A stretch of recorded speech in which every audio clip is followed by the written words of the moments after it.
So you guys know about exoplanets? Yeah? Okay. So how many exoplanets do we know of now? Like thousands, yeah? Thousands of exoplanets. But in the solar system, we've been losing. Okay, we've been winning in the exoplanet realm. In the solar system, we've been losing. In 2006, went from 9 planets to 8 planets. And so today, I will give you a recipe on how to make the solar system great again and restore it to its former 9-planet glory. Okay? And this is work done with my partner in crime, Mike Brown. Okay, here we go. So before we talk about Planet 9 itself, we'll go back to the year 1781 when the American Revolutionary War was right about to be won. And that was actually the first time that humanity discovered a planet that wasn't known to the ancient civilization. So this was a British astronomer named Herschel, who meticulously drew what he saw in the night sky every night and noted that a small star was slowly making its way across the night sky. And like, whoa, this is a planet, right? And because the king of England was pretty depressed at the time, being that, I mean, losing the war and everything, so Herschel decided to make him feel better and called this new planet George. No joke, okay? So we have Jupiter, Saturn, and George. And the international astronomical community of the time were like, George is a terrible name for a planet. Okay, let's call it Uranus instead. Okay, so that's how it got its name. I'm not making this up. Okay, so immediately upon the discovery of Uranus, the contemporaries or celestial mechanicians and astronomers of the time recognized that this object that is now realized as a planet had actually been observed before, for example, by Galileo himself. So by going back to legacy observations, they've been able to reconstruct immediately the orbital path that Uranus takes around the sun. And they immediately noted that something was off. Really, this was compiled together into a sort of comprehensive report by Alexis Bavard, okay, who was the head of the Parisian Observatory, I believe. And this is a page from this report. As you can see, Uranus is not following the correct trajectory. You know that's true because there's some cosines and sines on one side and there's a table on the other. And I know I'm on the right page because it says Uranus there and there. Okay?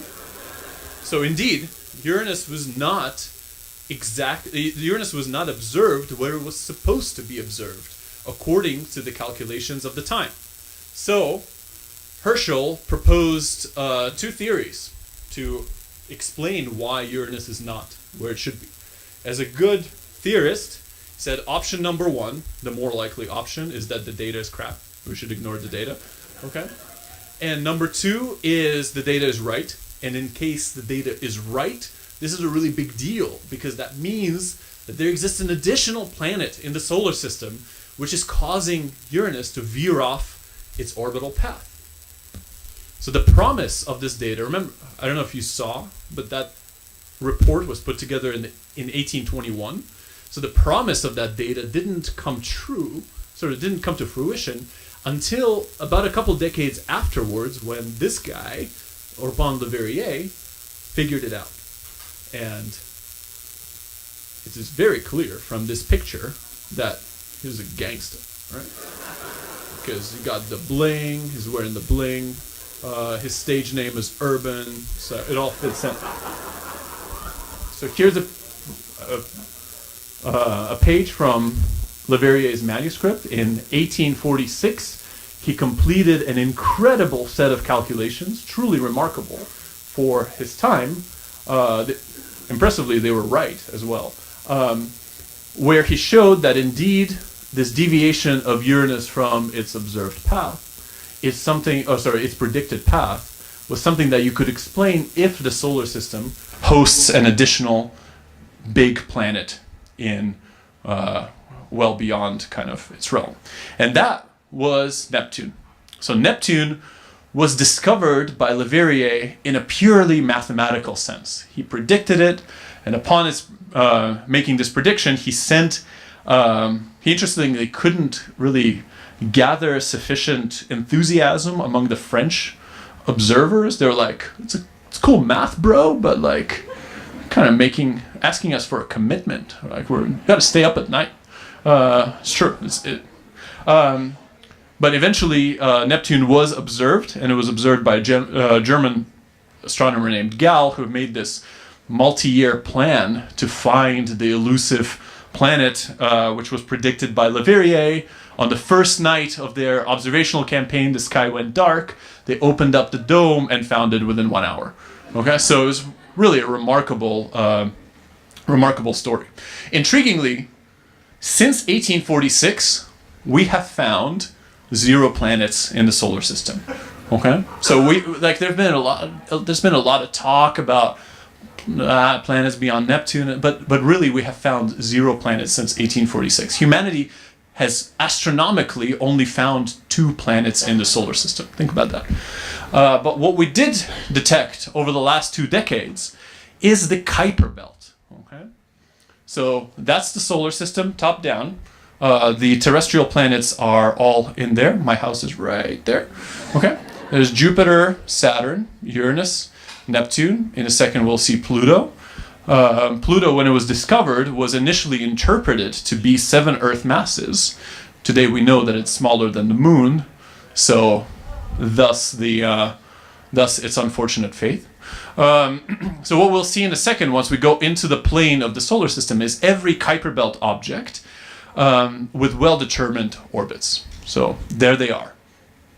Each one of these Kuiper belt objects individually is not very big, maybe about 100 kilometers across, sort of size of LA.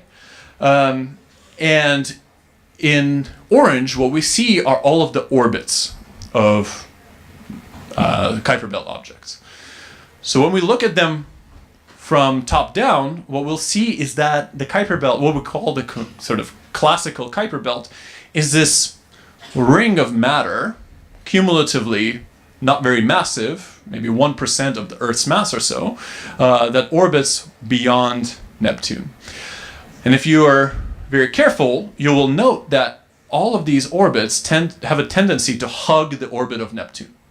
Okay? This is because Neptune emplaced the Kuiper belt into its current location during the dramatic early evolution of the solar system. And gravity is a conservative force, so if an object like Neptune takes you and scatters you onto some eccentric orbit, you have to come back to where you started from. Okay, so over long periods of time, these orbits will evolve in a really interesting and occasionally chaotic manner, but they have this unifying feature that they hug the orbit of Neptune. Okay? And that's well understood. So imagine our surprise, and really by our, I'm not referring to myself, more so to Mike, who actually found this object back in 2003. The first weird kind of hint that something was wrong with the solar system came in 2003 when Mike, Chad Trujillo, and David Rabinovitz detected an object called Sedna. And I think you don't have to be some mega sophisticated astronomer to note that something is wrong with the orbit of Sedna, right? Especially when compared to the conventional Kuiper belt. Sedna itself goes out really, really far, right? At this outer edge of its orbit, which is beyond the slide, it's 1,000 times as far away from the sun as is the Earth, right? That's kind of out there. But what's remarkable is that that's not the interesting thing. Okay? If it was just that, I would say, well, okay, Neptune just scattered it onto a really, really eccentric orbit, and that's that. The truly remarkable thing about Sedna is that at its closest approach to the sun, it doesn't come anywhere near the orbit of Neptune. So Neptune could not have emplaced Sedna into its current orbit. Something else is going on. So this was really the first hint in something like 160 years that the solar system still has considerable tricks up its sleeve. Okay? So about a decade later was when we began this project, really in the summer of 2014, and we were inspired by the detection of another object which was like Sedna by two astronomers, Chad Trujillo and Scott Shepard, who found an object that they called Joe Biden. And they said, Joe Biden, even at its closest approach to the sun, doesn't come anywhere near Neptune, right? Joe Biden is on a similar orbit to Sedna. And we thought, okay, when you have one weird data point, you can ignore it because you're like, oh, whatever, it's an outlier. When you have two data points, you have to have a theory, okay? This is how astronomy works. So, upon examination of the 6 most distant bodies in the solar system, and the reason there's 6 is because we just decided to look at all things with orbital period greater than 4,000 years, we found something remarkable, right? So again, in blue now, that's Neptune. The sun just blew up for no reason. These are the 6 most distant orbits that we knew of back in 2014. And if you look at them, you might note that they all lie in the same plane, right? You can almost try and put a piece of paper through all of these objects. Moreover, as we rotate around the night sky, you might note that they all point in the same overall direction, namely towards me, okay? Now, I know that I'm attractive from a gravitational point of view, okay, but this is really quite remarkable, okay? And the chances that we're seeing this by coincidence are really, really small, less than 0.01%, okay? This is something really strange is happening in the solar system. So, for the next 45 minutes, I would like to go through what is going on in the solar system, okay? Because to an order of magnitude, you can work this out on the board. And indeed, you can construct a Hamiltonian. I once gave this talk, or a version of this talk at a math department, and I sort of made this joke, and people were like, no, don't skip the slide. This is the only part that makes sense. All right. So, okay. Most of this might look like nonsense, but what this is telling us is that if this pattern that we see among the distant Kuiper Belt objects is sculpted by a distant planet, the planet must be massive, okay? At least 10 times the mass of the Earth, and its orbit is appreciably eccentric. So it can't be on a circular orbit like Jupiter, Saturn, Uranus, and Neptune. Rather, its orbit is something between that of a planet and a typical comet in the solar system. The good news is, despite what you may occasionally infer from the news, we are no longer living in 1846, okay? So you can use the large-scale computational power that is available to us to conduct numerical experiments. So here I'm showing you the outcome of one such experiment where I'm saying, all right, let's begin with the solar system at its infancy, 4.5 billion years ago, introduce planet 9, that's this pink orbit, right? The orbits of Neptune and other characters are much smaller than that, and the blue and gold orbs represent the Kuiper Belt objects, right? So the blue guys are the ones with orbital period greater than 4,000 years, and the gold ellipses are objects that represent the conventional Kuiper Belt, so the sort of unstructured part of the Kuiper Belt. And for a long time, nothing really happens, right? You don't really see any emergent pattern. Indeed, you have to wait almost 2.5 billion years, which is right about now, for clear patterns to start to begin to emerge. And I think right about now, unless I'm crazy, or, well, unless I'm crazy, forget it. Okay, you guys all see that the surviving orbits tend to point that way, right? Okay, so this is not just me, right? So, indeed, what we're finding is that in this simulation, planet 9, okay, which lives on that pink orbit as well as Neptune are scattering away the majority of the original Kuiper belt, retaining only orbits that are anti-aligned with respect to itself. That's pretty cool. Okay, it took us a long time to actually understand what's going on in these numerical experiments, and we're still working on really disentangling the kind of the mysteries of the dynamics involved, but we have a pretty good idea. So if we now go back to the data and ask, what do our numerical experiments tell us? They're telling us that if this pattern is sculpted by a planet, the planet resides on an orbit which is anti-aligned with respect to the Kuiper belt objects and lies roughly in the same plane. And just like so. Now, we don't know where on the orbit the planet is. We know it's sort of in the outer half, but we don't know exactly where it is. When you have a theory that describes what you wanted to describe, you can give yourself a B+. Okay? This is what I tell my grad students. Okay? If you've explained what you were looking to explain, great. But a theory doesn't get an A until it predicts something that you weren't looking to explain. Okay? In that sense, for example, general relativity gets like an A quadruple plus, right? And this is what the kind of unexpected thing about the Planet 9 hypothesis. I know this looks at best like modern art, but the key thing here is the y-axis. What the y-axis is showing you is the orbital inclination, right? The extent to which orbits are tilted with respect to the plane of the solar system. And this is orbital evolution, which is induced by Planet 9. So you can see that there's this clear kind of mountain-like pattern.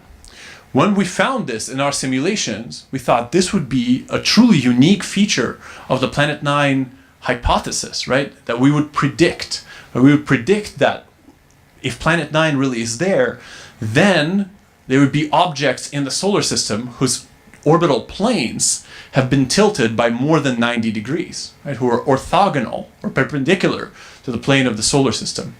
And then, when I printed out effectively this exact image, and went to Mike's office and said, "Look at what we found. This is a great prediction." He said, "Oh, we should see what Dr. 30 does." And I was like, yeah, Dr. 30 sounds like a cool substance. We should see what it does. But turns out Dr. 30 is an asteroid.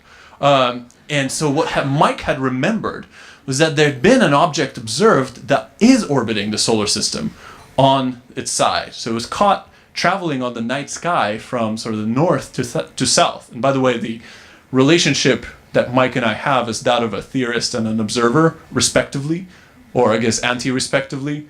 And so half the time I have no idea what he's saying, and he has no idea what I'm saying also half the time, at least.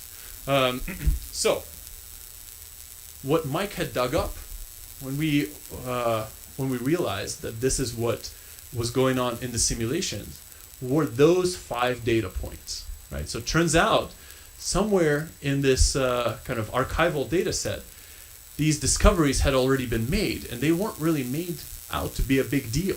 And this was the really intriguing moment when we were like, oh my God, not only does Planet 9 explain what we wanted to explain, namely the clustering of the objects in physical space, it also produces these totally wild perpendicular orbits that are on their side with respect to the plane of the solar system. And so this was the moment when I became first convinced that the solar system really does host an additional planet.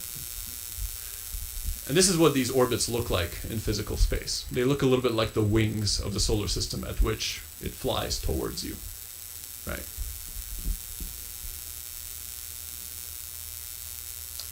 Okay, so I think at this point I would like to summarize what we know about Planet 9.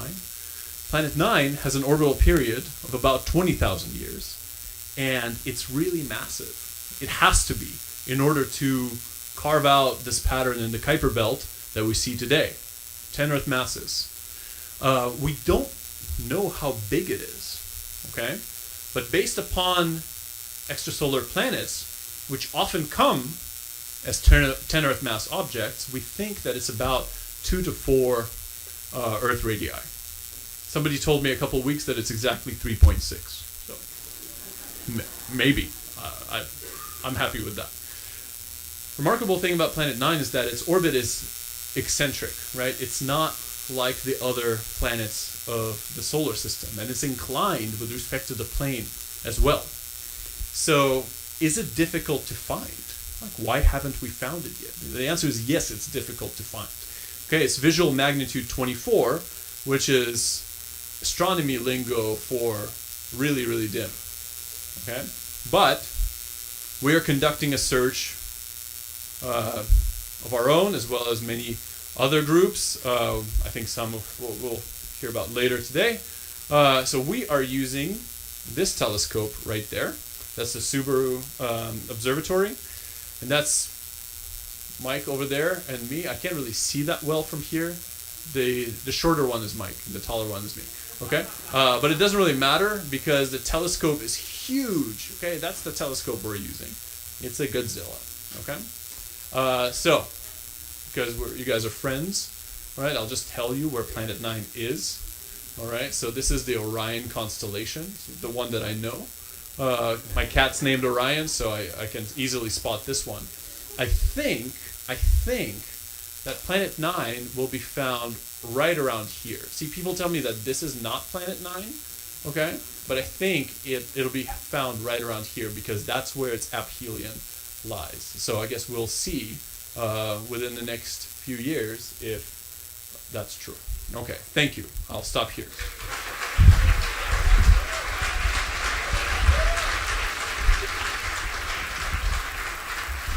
All right, Captain Planet 9. Thank you. Maybe we'll find out within the next talk as well. Yeah, where Planet 9 is. All right, so first question, Twitter. Here's a benefit of asking Twitter questions. You go first, front of the line. Matt Zach 27. Why is, in the simulation you showed where you had Planet 9's orbit, is the orbit stable, and why is it stable if it is? It's a fantastic question. The orbit of Planet 9 itself is very stable because even at its closest approach, it doesn't really come in next to the other planets. It's 200 times as far away from the Sun as the Earth, for example. This compares to 30 for Neptune. But the Kuiper Belt objects, okay, those blue ellipses, are subject to a highly chaotic evolution. So, formally speaking, those orbits are not stable. If we wait long enough, the entirety of those orbits will disappear. Right? And I plan to live on as a cyborg forever, at least until all of the Kuiper Belt is gone. Okay, next question. All right, we'll open up down in front. Yeah.